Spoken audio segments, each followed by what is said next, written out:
আসসালামু আলাইকুম ওয়া রাহমাতুল্লাহ। সুপ্রিয় দর্শক মণ্ডলী, মানুষ বর্তমান সময়ে মানুষের কাছে সন্তান সন্ততি ধন সম্পদ কামনা করে, অথচ এর কোনোটি মানুষ কাউকে দিতে পারে না, যা সরাসরি শিরক।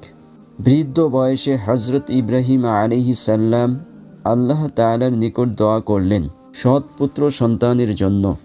আল্লাহ তাআলা তার দোয়া কবুল করলেন, তাকে নেক পুত্র সন্তান দান করলেন, যা বিস্তারিত এসেছে সূরা সাফফাতে। আল্লাহ তাআলা উম্মতে মুসলিমার জন্য হযরত ইব্রাহিম আলাইহিস সালামের পুত্র সন্তান লাভের এ আবেদনটি তুলে ধরেছেন, যাতে বান্দা এ দোয়ার মাধ্যমে তার নিকট সন্তান কামনা করতে পারে। দোয়াটি তুলে ধরা হলো, রব্বি হাবলি মিনাস সালিহিন, সূরা সাফফাত আয়াত নং 100। অর্থ, হে আমার লালন পালনকারী, আমাকে এক সৎ পুত্র দান করুন। সৃষ্টির কাছে কোনো কিছু কামনা নয়, বরং আল্লাহ তাআলার নিকট চাওয়া হলো ইবাদত।